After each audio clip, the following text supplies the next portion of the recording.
what did we learn from the unemployment fund following that 08-09 recession? Back then, the state borrowed over $1 billion from the federal government. Connecticut employers were left on the hook to pay back these loans through increased taxes and special assessments. And at one point, our Connecticut businesses paid 4 times the federal unemployment tax levied on employers in neighboring states. The tax hikes and assessments from the 08-09 recession were one of the key factors that hampered our total state recovery. In fact, Connecticut was the second to last state to pay back the monies borrowed, and one of a handful of states that failed to recover all the jobs that we lost as a result of that recession. So while the pandemic is nothing like we've ever experienced before, and a lot of the unemployment has been caused by government mandated shutdowns and restrictions, we're once again forced to borrow monies from the federal government to fund our unemployment fund. In less than 1 year, a little over a year ago, our state's unemployment trust fund went from having a balance of nearly $500 million to now roughly $50 million. Think about that. That is in approximately 1 year, nearly a 90% drop in the fund balance. And when COVID became prevalent last spring, well, we were just gearing up for our year, only to be told that although construction was considered essential work, all of our contracted projects had been either postponed or potentially canceled by the project owners due to COVID concerns. So it left our company with little to no revenue for probably the majority of at least 8 months out of 2020. As noted, federal payment protection program money came in, and it was a godsend. On a personal level, I was shut down by governor orders for 5 months out of last year.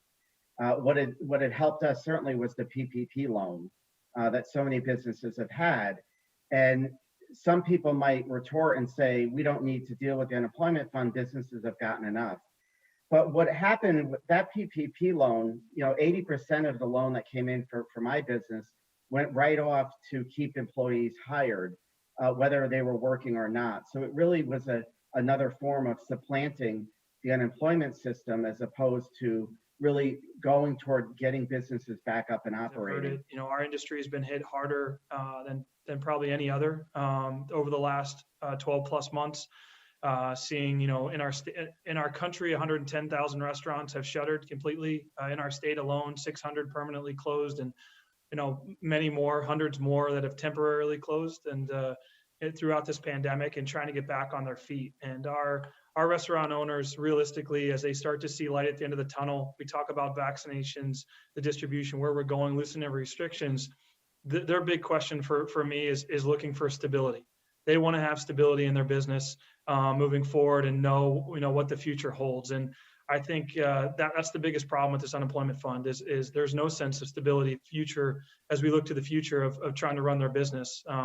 It's a problem that's going to be looming over our state's head now as we go back to 08 through 2012. It was almost 5 years to try to pay it back in the interest that was on the burden on the business owners.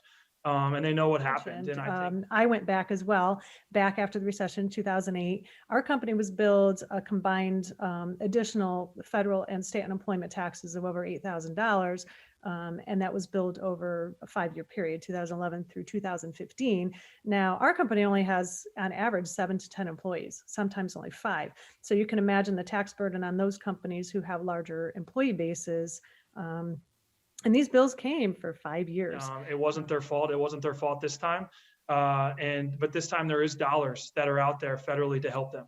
And that's why we're here today. I think the way to address the problem, in our opinion, is there are CARES Act dollars we feel that are still there. And there's also, the last I was told, there's potentially $2.9 billion coming in the American Rescue Plan to our state.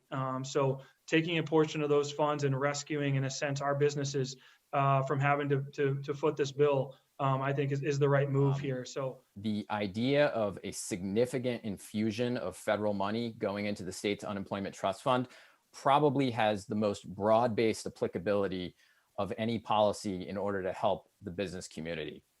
Every business pays unemployment insurance premiums for their employees, regardless of how many employees they have, regardless of what industry they are in. This impacts every job creator in Connecticut. we have an opportunity. We really have a 2-year window to get this right. The federal money that is coming in is really there to supplant for the next 2 years, and it goes away. And I'm concerned of what that landscape looks like after it does go away. We've had billions of dollars infused into the state of Connecticut in federal money, which has certainly helped Connecticut's tax revenue, but I think it's also painted a different picture of what it really looks out there. And certainly businesses have been impacted, as we've heard. This issue regarding paying back the unemployment fund debt is probably the #1 issue I hear about from small business owners right now. Wendy cited some statistics. She shared her personal story. The small business owners that I hear from tell us they wonder how they're going to get through the next 6 months. And if they do make it through the next 6 months, they wonder how they are going to afford higher payroll costs, new taxes, assessments, and surcharges to pay back the unemployment fund debt. Increasing our payroll taxes through special assessments, obviously, is penalizing employers who, #1, survived the pandemic, and #2, either held on to their employees or hired all those employees back. Imagine receiving a tax bill from the state because you were mandated to be closed. Now also that we're seeing unemployment extended into September, which I don't think we anticipated the benefits going that far.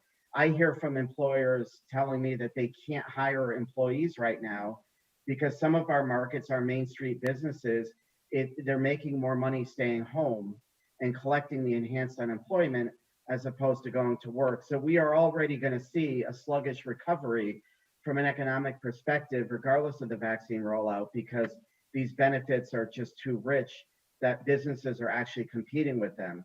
And the irony of all of that is that businesses are the ones that are left having to replenish this fund. So we're continuing to sort of pick the fruit from the tree, and it needs fertilizer, and businesses cannot self-fertilize that tree. The state needs to come in and do its job.